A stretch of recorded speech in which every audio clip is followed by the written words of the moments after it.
What up, what up? We back. It's Freewenow. Till it is backwards. Yes, sir, ski, and now we free. Hey, another one. What did DJ Khaled say? Another one. Another one. Another one. A great podcast. Great G-R-E-A-T. You know what I'm saying? On the way. And we got some great stuff to talk about. And it's putting your best foot forward, putting your realest foot forward, right? This is a segment that is very dear to Key's heart, right? And it has become dear to mine as well, because it allows us to be vulnerable, and you get to know how we process information, how we think, and a lot of different perspectives that we have on just the world and current events outside of a very organized and outlined podcast. This just allows us to kind of just shoot from the hip and see where we at. What you got for the people? Standing on business. Standing on business. All right, this is not a quote. It's just more of a statement. Okay. Everything you see is just a minuscule part of who we are meant to be and what we will eventually mean to you. Everything. Say that one more time. Everything you see is just a minuscule part of who we are meant to be and eventually what we will mean to you. Just a statement. Not a quote, just a statement. And I'm standing on that. And I'm standing on that. Mark them words, write it down, put it on a t-shirt, whatever you Put want it to on do. a t-shirt. Tell you, give a couple years. Hey, put them on a t-shirt. Got a lot of different meanings. You know what I'm saying? He wasn't lying. Yeah. He wasn't lying. All right. So first question, the realest foot forward. What you have? Let me go ahead and tap into the questions. All right. What qualifies you to do this? So everybody always asks this, right? Yeah. Why? What makes you feel like you should get on a podcast and be able to talk? What makes you think you can change something? What qualifies you to be in the NFL? What qualifies you to drive that car? What qualifies you to make that money? What qualifies you to do this? Ooh, coming out guns blazing. Okay, what qualifies me to do this? The shadow work that I've done with myself. That's what qualifies me. Because if I have outside qualifiers on what I feel I should do in my life, I'll never be at peace with myself. Nip has a great quote. Rest in peace to Nip. And I don't know where he got it from.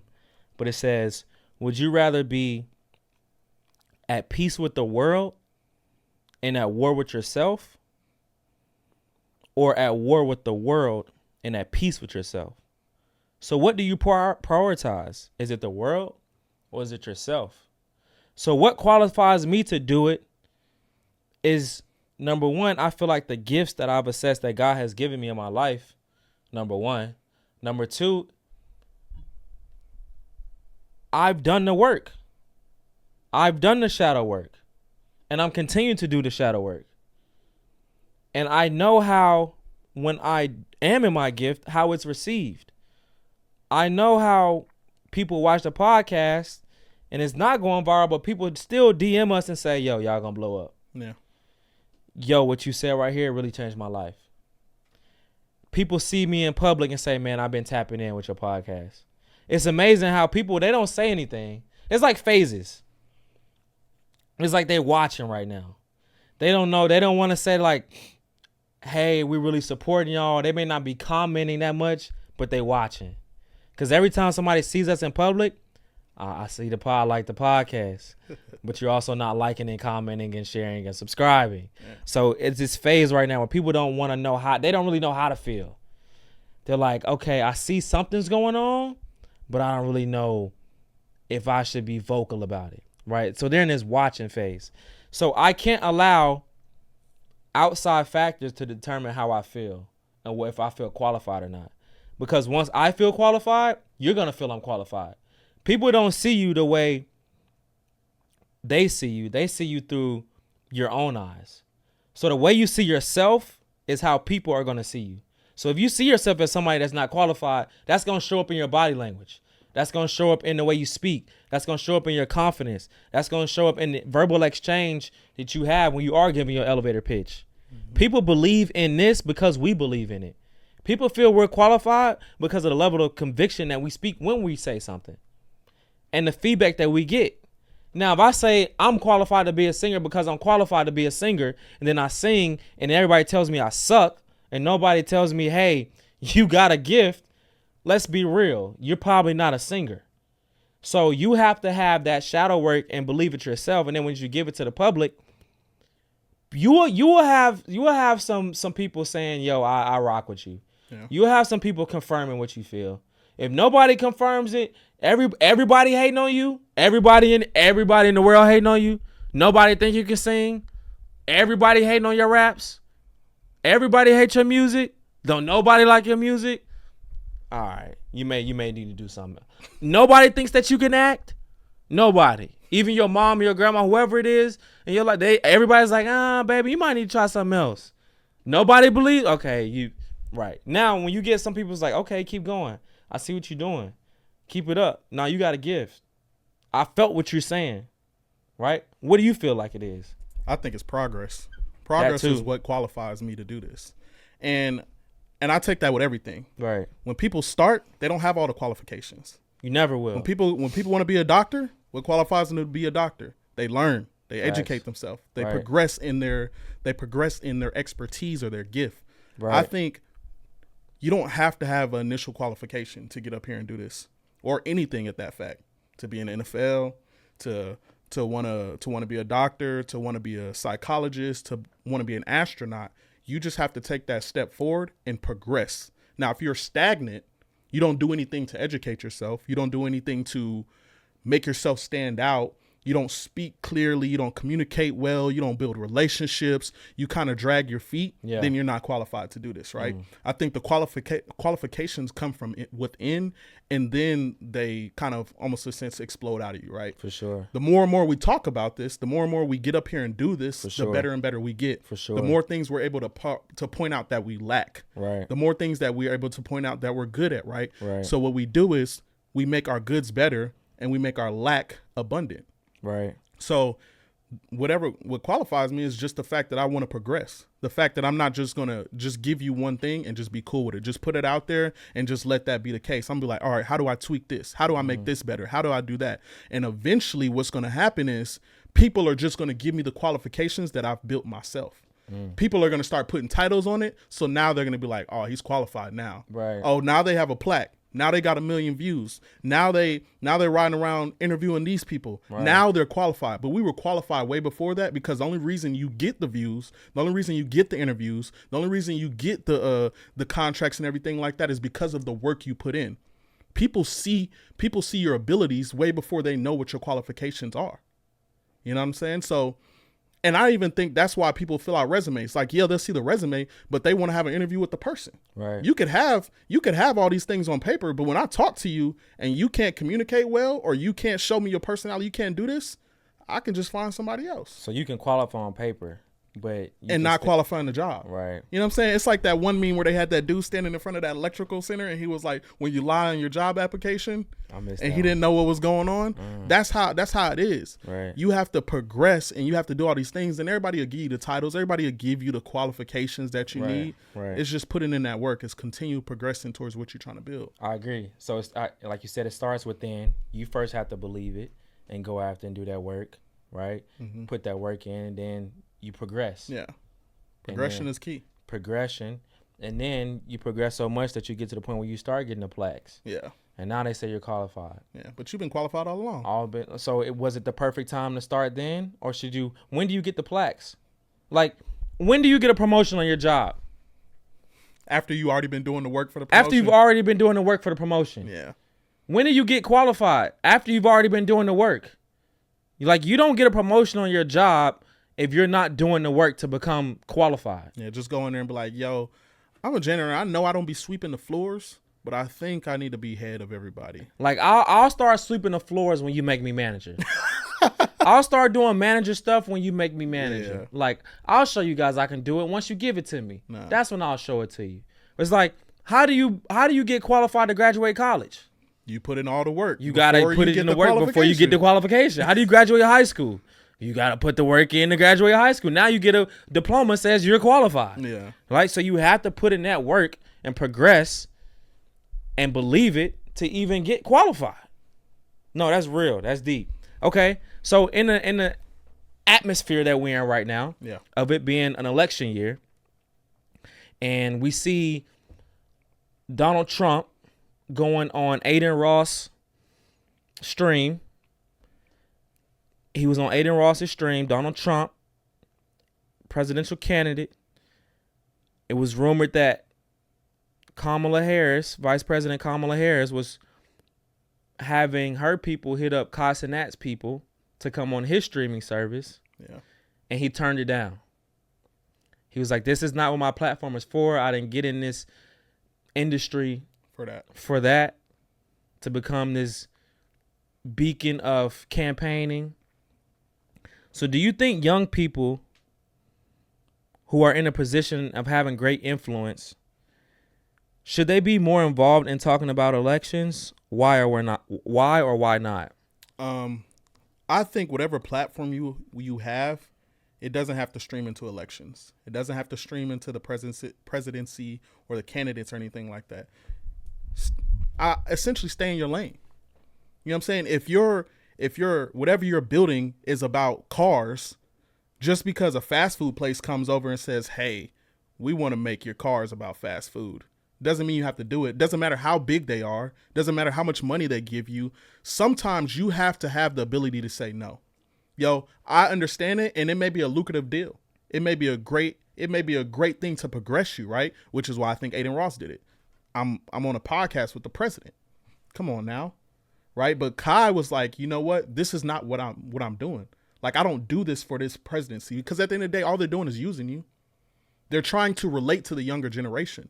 So how do you do that? You get involved in what the younger generation does. Right. Podcasting, streaming. That's why she had Meg Thee Stallion twerking on the stage. Like, when have you ever had a presidency where you have a female rapper on stage twerking to get votes?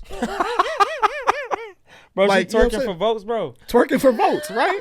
You know what I'm saying? And don't get me wrong, I love me some Meg, but like twerking for votes, bro. So what you got to understand, they're just using the tools around them to relate. So are you a sellout if you are casting that and you know, this isn't what my platform is for, but now I'm bringing them on? Is that like a sellout? I think you're a sellout if you know that's not what your platform's for.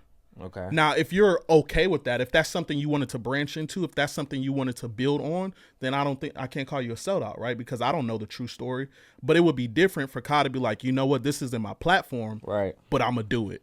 This is not what I wanted to be done for, but I'm going to do it. Then you a sellout because you know within yourself, because that's really where it starts, right? This is his platform. You know what I'm saying? He gets to present his message. He knows what's in himself of what he's trying to present to people, how he's trying to influence people, what type of community he's trying to build. So if you're going to go against all the things that you build up in the community that you foster, why would your community trust you? Okay. So at what point does your sport or your gift or your industry or whatever has put you on this platform, at what point does that become null and void and bigger humanitarian things, issues, if you will, becomes bigger than that? At what point do you say, okay, I know this is what my platform is about, but there are bigger issues at hand that I would like to use my influence for? So that's different. If he would have said this is an issue I want to use my platform for, then you can do that. But what I think people love to do is people love to tell people who have status or who have a certain type of power or impact what they should use their impact for. That is what people love to do. They love to get behind the screen and be like, well, you're a great basketball player, you're a great podcast, you're a great candidate, so you need to take what you built up and what you're doing in your life and go with it and do it for a topic that I want you to do it for. Right. That's what everybody's trying to do. They're trying to put their hands in the cookie jar. They want to take your cookies. Right. They want to take the cookies that you build and they oatmeal raisin and they want to make them peanut butter. Just because you got 100 oatmeal raisin cookies and I got 0 peanut butter, I'm gonna take one of your cookies and make it peanut butter. That's really off topic, but I'm just saying that to. Do you like oatmeal raisin? I don't mind oatmeal raisin. Okay, That's not my favorite cookie, but I'm gonna just be 100 with that. Like, everybody loves to tell you what your influence is supposed to help out. No, for sure. If that's something you believe in and that's something you truly want to fight for, use it for that. Yeah. But I get tired of the kind of, I wouldn't say the bullying, but the kind of nudging, strong arming. strong arming of what you're supposed Yeah. to do because of the type of power and the type of influence you built up. I agree. It's almost like, you remember when, I don't know if you've seen it, if you guys saw it, when Glorilla was on a news station and they started asking her about the presidential election and what she thought about some issues that were, you know, a global issue, and she was like, I'm not here for that. Yeah, that's not what I do. That's not what I do. I'm not, and I respected her for that. A lot of times, like you said, they try to strong arm you to say things that coincide with their narrative, and they're really just using you. Just using. That's Just all they're using you. doing is using you. I was trying to put myself in Kai Cenat's shoes to see what would I do if I had that platform, and if I, like you mentioned, fostered a community built around one thing, and then a vice president of the United States asked to come on my platform. Yeah. That's a tall task, bro. Black woman vice president, potential first woman and black woman president. It's insane, bro. To have on your platform, I get it. I'm with you. Like, you can't allow whatever it is to strong arm you into making it something that's not what you're about. Yeah. Right? I think, for me personally, I would still communicate that while having her on here. Maybe you formulate what boundaries have to be stayed in between. Absolutely. And what I would have done was say, hey, a conversation doesn't hurt. Like, a conversation does not determine who I am and what my brand is. So I can have a conversation with Republicans and I'm a Democrat. I can have a conversation with, you know, whoever the enemy is. I can have a conversation, not saying Democrats and Republicans are enemies, but I can have a conversation with people I disagree with. It's just a conversation. I think conversation fosters growth. And I don't have to say, just because I'm having a conversation with you, that I support you or I support your campaign or your initiatives, right? I can have a conversation and bring you on my platform just for, if anything, maybe my audience can just learn a little bit more about who you are. Yeah. They may not know anything outside of TikTok. They may not have seen a speech that you've done. Yeah. I don't know if people that are young watching 30-minute speeches or watching presidential debates. I think they're just going to watch the Twitter clips, the TikTok clips of somebody else that watched it. Spark notes. The Spark Notes. You know what I mean? That's all they're going to do.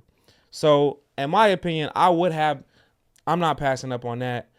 I would have her there, but I would just have to make it very clear that this is just an educational piece, and this is more of an intro meeting and getting to know who you are and kind of letting you get your initiatives and who you in your campaign and campaign off without me supporting the Democrats or supporting Kamala or supporting Donald Trump. You know what I mean? But I also think your mindset is that way is because we have a different platform compared to him. That's true. You know what I'm saying? I feel like I don't know the background or anything, maybe if they presented to him like, hey, it's nothing to do with the political, I just wanted to be on there. Like, do the stuff that you normally do, the jokes, the funny stuff, he probably would have been cool with it. But maybe it was but this is all speculation. Maybe it was just presented to him in a different way. But again, speculation, you know what I'm saying? I don't like to speak on anything I don't know, or at least have some sense about. All right. So, as we talked about being consistent in the podcast, changing your environment and how you have to do the internal work as a person to build up whatever you want to work in on life. What does it mean if you give up? What does it mean if I give up? What does it mean if you give up? If you were to give up all this stuff right now, just stop, just quit, what would it mean? It would mean that I didn't believe in God. I didn't believe in myself. I didn't believe in what I was meant to do. And sometimes you never know what you're meant to do. You never know what you're meant to do until you start doing something. Yeah. Like, I don't know what I'm meant to do if I just sit at home all day. Like, if I think that I'm a rapper, but I never try to rap, how do I know if I'm meant to do it or not? How do I know if I'm athletic if I never go outside and run? Right? So it would just mean that I lacked courage. I lacked bravery. I lacked truth. I lacked the ability for delayed gratification. I can't see it right now. Mm-hmm. Just because I can't see it doesn't mean that it's not real. Just because I can't see the wind doesn't mean I don't feel it. Just because I can't see oxygen doesn't mean I'm not breathing. Right? So just because you can't see something, just because I can't see on a microscopic level bacteria doesn't mean the bacteria isn't there. Like, just because I can't see it with my naked eye doesn't mean it's not there. If I walked in this room right now and I'm talking to y'all right now, I'm like, ain't nothing behind me. And you're like, no, we're looking at what's behind you. I'm like, no, it's nothing behind me. Why is there nothing behind you? Because I can't see it. That doesn't mean it's not right there just because I can't see it. Right? So I'm just, to answer your question, I honestly, if I gave up right now, I don't know what I would do. It would be hard for me to go after anything. Because if I quit on this, then I'll quit on the next thing that gave me obstacles. I'll quit on life. The thing about quitting is that it's contagious. If I quit in my workout, I'll probably quit on my dreams. Because I'm not accustomed to pushing through delayed gratification. I'm not accustomed to pushing through hard times. I'm not accustomed to pushing through vulnerability. I'm not accustomed to pushing through vulnerability. I'm not accustomed to pushing through the outside pressure, the outside noise. So I can't quit. I can't give up. I will be relentless. And even if we have to pivot and it turns into something else or it turns into that, I didn't quit. We're just taking different directions to get to where we're supposed to go. Mm-hmm. But I'll never quit. That's one thing I'm not. I don't give up. I don't quit. I'm relentless. You know what I mean? Yes, sir. And don't mistake, my calm demeanor for somebody that's not fierce and ferocious. Because when it's time to go, it's time to go. Right? So, yeah, did I answer your question? You did. Okay. Said everything you had to say. Okay. How do you balance financial stability while also following your passions, especially when they don't always align? I make it work. I have not found the greatest balance between my financial stability and going after my passions. I essentially, when it comes to it, I know what I want to do in life. Like, I figured out what I want to do in life, and I haven't figured out exactly how the picture is going to look, but I figured out that it takes certain amount of steps. So I'm in a kind of like a balancing act, right? I'm kind of up here, down here, up here, down here. And I think the more and more I go, the more and more I formulate what it means to balance my financial responsibilities in building this, right? So I have to cut certain things out of my life. I have to change my relationships to addictions or vices that I had before to build up what I love. I think sometimes people get stuck in this sense of feeling like you can have everything in the world. You can do everything that you want and everything that you need. You can do everything that you love. You can do everything that you like, and you can balance it all into one beautiful thing, and everything's It's all about your feelings. That is not humanly possible. You can't continue to be the person you were before and then try to be somebody new at the same time. It takes those sacrifices, right? Have I created the formula?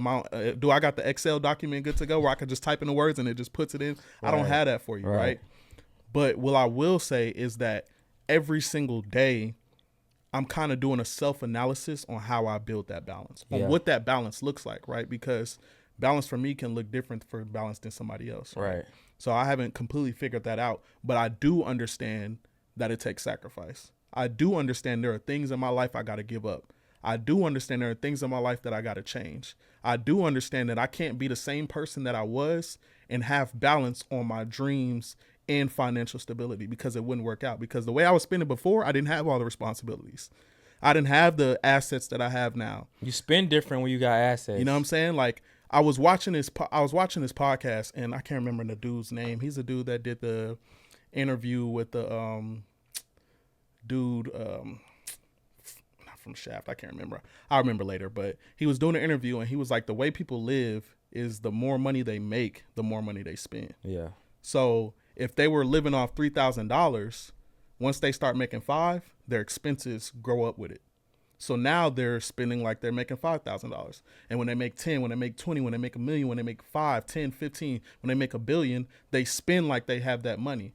There has to be some type of sacrifices that you need to make to build that gap. Right. So now when I was going out for fast food, or now when I was spending money on going to the club, or now when I was spending money on these random trips, I can no longer spend the money on that. I have to put it into stocks. I have to put it in investments. I have to put it into this podcast. I have to put it into what we're building. So that balancing act is actually being created as we speak. Right. Every single day, I'm looking and like, all right, I need to change this. Like I told you on the phone a couple days ago, I said, y'all should slap myself. Legit slap myself for the amount of money I've spent on eating out. It's ridiculous. I did my finances for a month for the amount of money I spent out, bro. I was sick. Yeah. I was sick. Yeah. And I had to make an instant change. It wasn't something that I had to make an instant change, bro. I came down here, I'm eating chicken and green beans at the crib. He's like, you want something to eat? I said, nah, bro, I can't do that. That's what it comes to. No, absolutely. I agree. And when you're going for something, this is an investment. So I just had to change my mindset of what even an investment is. Financial stability, take care of the necessities. Anything extra is going into what I believe in. Once the necessities are taken care of, you find the money. You find the money for the shoes you want. You find the money for the club that you want to go to with your friends. You find the money for the bottle that you want to buy. You find the money. You find the money somehow, even if you're spending what you don't have. So why not spend what you don't have on something that you believe in that's going to take you further in life as opposed to something that's temporary and that's fleeting? Yeah. Love to hear that. All right. Now this might ruffle some feathers. All right, what we got? This is off the serious topic, a little bit more playful. All right. Do you believe... Nope. Do you believe in permanently sharing your location if you're in a relationship? Do I believe in permanently sharing my your location if you're in a relationship? Hitting them with the constant share on the phone. No. Why am I doing that? You don't trust me? I ain't gonna lie. The way you said that, I ain't trust you either. You don't trust me? You don't trust me? Why am I doing that? Yeah. I feel like that's a bit controlling. A bit? Like permanently sharing my location? I'll just tell you where I'm at. Like, why are we doing that? You need a confirmation that I'm actually where I'm at? I'm not doing that. I think it shows a lack of maturity. Why you say that? I think it shows a lack of maturity because I think when people want a permanent share of location or they want a permanent update of where you're at every time, they're bringing previous vices or previous letdowns from their previous relationships. When you was with your parents, they didn't ask for your constant location every single minute. Right. And those were the people that birthed you. Right. They may have wanted an update, you know what I'm saying, make sure, hey, be in by the streetlights of this, but it wasn't like every second, where you at? Right. It wasn't like, hey, you tell me this, hey, you're out here, and let me pull up on my phone just to verify it. I just think it's a lack of maturity that people feel like it's important. Because I've seen people talk about, I have to have somebody to share their location. Like I told you I was there, but I want to see it. I want to make sure you're there. I'm going to roll by your house and make sure you're there. That's toxic. If I feel like I can't trust you unless I have your permanent location, we don't need to be together. Shouldn't even be in a relationship. I don't need to be with you. Yeah. And you don't need to be with me if you feel like you gotta have my location. Joke. What a joke. Yeah, that's not what we're doing. This is not that. This is not that. Heavy on the not that. You know what I mean? And I'm not even gonna get emotional about it. I'm just gonna tell you no. It's not happening. It's not happening. I don't even got my read receipts on. Like, what do we facts? I don't even got my read receipts on. I don't even have my read receipts on. Like, I'm too P for that. What we talking about? I'm not doing that, yo. Capital P, not the little one. Capital P. What are we talking about? All right, last one. All right. Which biblical character's journey of self-discovery resonates with you the most, and how has it influenced your own pursuit of purpose? Noah's. I was gonna say the same. Noah's, and the reason I say Noah's is because he had to stand alone in the midst of everybody. Right. Standing on your own 2 feet can be one of the hardest things. Yeah. Especially as when you're growing up, you're taught to please everybody. Right. What your parents say, go do this, go take out the trash, go make your bed, go to school. Everything that of who you are is being dictated by how they are raising you. Then you get around your friends at school. Yeah. Hey, this is cool. This is what you should wear. This is how you should act. Don't do that. That's lame. Hey, bully this person. Hey, be cool with this person. Mm-hmm. And the only reason you can get in here is if you know somebody, right? It's a constant group thought mindset. It's constantly like, even on exams and stuff like that, it's like, or I wouldn't say exams or group projects. It's like, once one, right? It's like group project. Even on exams, and you're not giving me the answers, and I asked for them. You're not showing me your paper. Even on group projects, how one person can do no work and still get the same grade. You know what I'm saying? Like, it's a constant group mentality. But Noah had to stand against everybody telling him he was crazy, and it wasn't for a week, wasn't for a month, wasn't for a year. It's for hundreds of years. Yeah, hundreds of years convincing the people that you love that where you're at mentally is correct. Bro, we've been trying to do it for a couple years and we like exhausted. You know what I'm saying? Like, and then to stand on that type of business when people around you are dying. Like, don't get it twisted.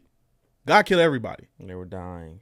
God killed everybody. It wasn't like the movies, the superhero movies where a building breaks and everybody just forgets that millions of people just died in that building. No, my boy heard the screams of people dying and clawing and trying to get on his thing. But he had to stand on the business of who he was as an individual. For the all power, you know what I'm saying, the I am that I am, to see you in the midst of everything going on wrong and being turmoil, and for you to stand out him and him to trust humanity, the progress of humanity with you, show me that me trying to have a group mindset, me trying to be cool, me trying to fit in is the dumbest thing that I could ever do. You know what I'm saying? The way that I fit in is by standing out. The way that I fit in is doing the things that I like, wearing the stuff that I like, talking about the things that I like, saying the things that I know. Why do I have to silence my voice, or why do I have to restrict who I am to make other people feel comfortable around me? Because at the end of the day, when it comes to, when I'm gone, there's only one person I got to answer to. God not going to be like, yo, what was Hassan doing? God not going to be like, yo, what was your brother and your sister? What was your parents doing? He going to be like, why'd you do this? So if that's what I got to answer for, then I have to change my mentality, and I have to stop thinking that I need to fit in with everybody, that I need to be like everybody, because there's going to be one time I'm called to do something that nobody else but myself can do. And if I haven't put on the work to accept my individuality, then I'm going to have a group mindset and make a group decision. That's real. That's real.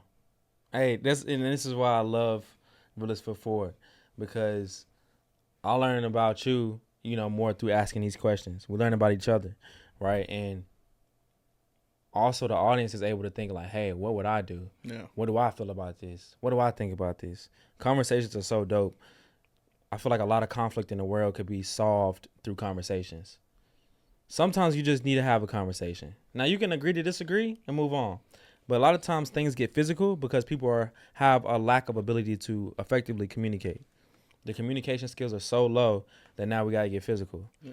I'm so angry that I don't really know how to articulate the way I'm feeling. So now I need to up the ante on you. I need to pop the trunk. I got to go get the tool because I don't know how to communicate. You know what I'm saying? Ra-ta-ta-ta-ta is the ghetto. You feel me? Like, I gotta elevate this issue that we're having. Now I have to create I have to create this chaos because I'm unable to communicate how I feel. I gotta discredit the situation. Because I don't know how to really tell you the way I'm feeling. You call me out, but if I shoot you, you ain't gonna be calling me out no more. You understand me? Right? And that's the only way I know how to communicate is through being violent. Yeah, absolutely not. What you got for the people, man? Hey, man, another great GREAT.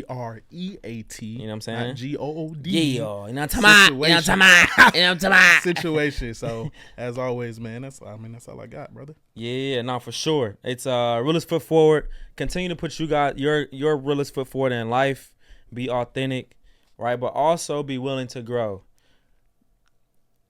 It's a slippery slope with saying just accept me for who I am. I ain't accepting nobody for who they are.